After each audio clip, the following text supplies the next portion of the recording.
समय, समाज और सच्चाइयों की अविरल बहती धारा लोक संघर्ष में आप सभी दर्शकों का हार्दिक स्वागत है। साथियों, मैं बजरंग लाल पटेल आपके सामने प्लेसमेंट कर्मचारियों की समस्याओं पर पुनः अपने साथी सुखरंजन नंदी को पेश कर रहा हूं। आप उनकी बात को बड़े ध्यान से सुनिए। हमारा वीडियो थोड़ा लंबा होता है, धैर्य से सुने, धैर्य से सुनने पर जानकारी मिलेगा। हमारे इस YouTube चैनल लोक संघर्ष में आपका स्वागत है। लंबे समय से छत्तीसगढ़ के अंदर जो कांकेर जिला है, वहाँ के जो नगर पालिका, नगर पंचायत के जितने प्लेसमेंट कर्मचारी हैं, लंबे समय से उन लोग अपनी मांगों को लेकर संघर्षरत है। आज ही हमें जानकारी मिली है कि जो ठेकेदार है, वो ठेकेदार जितने कर्मचारी हैं, उन कर्मचारियों से आवेदन फॉर्म भरने के लिए कहा है और आवेदन फॉर्म भरने के बाद उनको नियुक्ति पत्र दिए जा रहे हैं। इसके पहले कभी भी प्लेसमेंट जो एजेंसी था, वो एजेंसी किसी भी कर्मचारी से कभी भी कोई नौकरी के लिए आवेदन फॉर्म जमा नहीं करवाए थे और ना ही तो किसी ने कोई नियुक्ति पत्र दिए थे। और जब पिछले 2 महीना पहले जब राजमिस्त्री मजदूर रेजाकुली एकता यूनियन इस बातों को, इन सवालों को वहाँ के प्रशासनिक अधिकारी के सामने, वहाँ के नगर पालिका के प्रशासनिक अधिकारी के सामने इन बातों को रखा, तब अब उनके ध्यान में आया कि जितने भी कर्मचारी, प्लेसमेंट कर्मचारी 2013-14 से वहाँ पे कार्यरत है या उसके बाद से कार्यरत है, उन किसी भी कर्मचारी का कोई भी आवेदन किसी भी प्लेसमेंट एजेंसी के पास जमा नहीं है। और यह तकनीकी बहुत बड़ी चूक थी प्रशासन की या नगर पालिका, नगर पंचायत की, जो उन्होंने अपने मर्जी के हिसाब से सब काम करते रहे। लेकिन अभी भी जो एजेंसी पुराने प्लेसमेंट एजेंट था कांकेर के अंदर, उस प्लेसमेंट एजेंट की जो गड़बड़ियां थी, उन गड़बड़ियों को उजागर करने के बाद उसकी जो ठेका था, वो ठेका को तो रद्द कर दिया गया है। लेकिन अभी जो नया ठेकेदार आया या नया जो प्लेसमेंट एजेंट आया है, जो अलर्ट सिक्योरिटी फोर्स नाम के एक प्लेसमेंट एजेंट है, जिनका हेड ऑफिस या मुख्य कार्यालय दुर्ग जिले के अंदर भिलाई इंडस्ट्रियल एरिया में है, वो अभी कांकेर नगर पालिका में नया ठेकेदार बन के आए हैं और वो अभी पूरे कांकेर के अंदर जितने भी नगर पंचायत है, पखनजोड़ के अंदर, अंतागढ़ के अंदर सबके आवेदन फॉर्म जमा करवा रहे हैं। सवाल यह है कि जो नगर पालिका का जो प्लेसमेंट एजेंट नियुक्त करने का या किसी को ठेका देने का जो शर्त है, जो नियमावली है, उस नियमावली में साफ साफ लिखा हुआ है कि किसी भी सिक्योरिटी एजेंट को प्लेसमेंट के काम का ठेका नहीं दिया जाएगा। और ये जो कांकेर में जो नगर पालिका में जो प्लेसमेंट एजेंट काम कर रहे हैं, या अंतागढ़ में जो प्लेसमेंट एजेंट काम कर रहे हैं, या पखनजोड़ के अंदर जो प्लेसमेंट एजेंट है, वो अलर्ट सिक्योरिटी फोर्स है। उनका काम ही है सिक्योरिटी फोर्स कारखाने के अंदर या दूसरे ऑफिसों में सप्लाई करना। इनका काम नगर पालिका, नगर पंचायत में जो पंप के काम करते हैं, जो ड्राइवर है या जो कंप्यूटर ऑपरेटर के काम करते हैं, ऐसे कर्मचारियों को सप्लाई करने का इनके पास लाइसेंस ही नहीं है। ऐसे ठेका कंपनी को नगर पालिका ठेका दिया, जो पूरी तरीके से गैर कानूनी है, पूरी तरीके से नियमों का उल्लंघन है। अब सवाल यह है, उन्होंने जो नियम और शर्त मजदूर और कर्मचारी के सामने रखा है, वो बहुत गौर करने वाला है। जो नगर पालिका, नगर पंचायत के अंदर कंप्यूटर ऑपरेटर है, या पंप चलाता है, या पानी सप्लाई का काम करता है, या सफाई का काम करता है, उन कर्मचारियों के जो आपके नियुक्ति पत्र जारी हुए हैं, उस नियुक्ति पत्र में एक शर्त यह भी है कि हर कर्मचारी को दैनिक परेड में शामिल होना पड़ेगा। अब जो पंप चलाता है, जो कंप्यूटर ऑपरेटर है, वो उसके साथ परेड का क्या काम है? वो परेड रोज नियमित रूप से क्यों ज्वाइन करेगा, परेड में वो क्यों भागीदारी करेगा, ये समझ से परे है। तो ये जो एक घालमेल चल रहा है, अपनी पुराने पापों को प्रायश्चित के लिए फिर एक नया कुकर्म कर रहे हैं, नया पाप कर रहे हैं कि अपने जो कंडीशन है, जो शर्त है प्लेसमेंट एजेंट रखने का, उस शर्त का उल्लंघन करके वो एक सिक्योरिटी फोर्स को नया ठेका दिया है। अब ये जो नया ठेका मिला है सिक्योरिटी फोर्स को, ये सिक्योरिटी फोर्स को जो नया ठेका दिया है, हम ये मांगते हैं कि ये कानून का उल्लंघन है। नगर पालिका तुरंत इसका ठेका रद्द करे, क्योंकि नगर पालिका के नियम और शर्त के मुताबिक साफ साफ लिखा है कि किसी भी सिक्योरिटी एजेंट को प्लेसमेंट के, नगर पंचायत नगर पालिका के प्लेसमेंट के काम नहीं दिया जाएगा।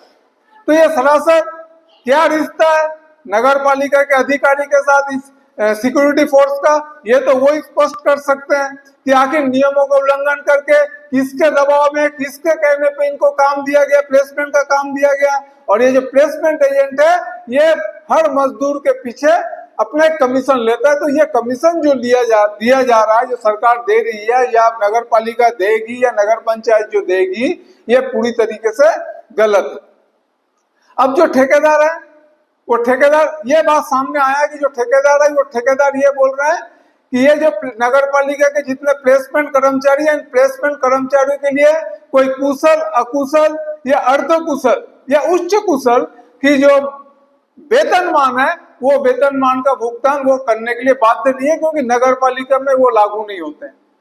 अब हमें नहीं मालूम वो किनकी बात कर रहे हैं, कहां से ये कानून वो सीख के आए या पढ़ के आए हैं, लेकिन नगर पालिका के अंदर अगर कुशल कर्मचारी है, नगर पालिका के अंदर अर्ध कुशल कर्मचारी है, नगर पालिका के अंदर अगर उच्च कुशल कर्मचारी है, नगर पालिका के अंदर अगर अति कुशल कर्मचारी है, कुशल कर्मचारी है, तो वो कलेक्टर का जो रेट है, उस रेट पे हर क्राइटेरिया के आधार पर मजदूरों को मजदूरी मिलना चाहिए।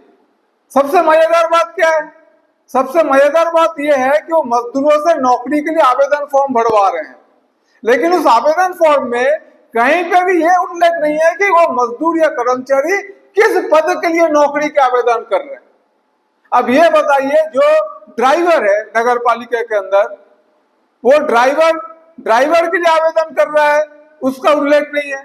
जो पंप चालक है, वो पंप चालक के लिए आवेदन कर रहा है, उसका उल्लेख नहीं है।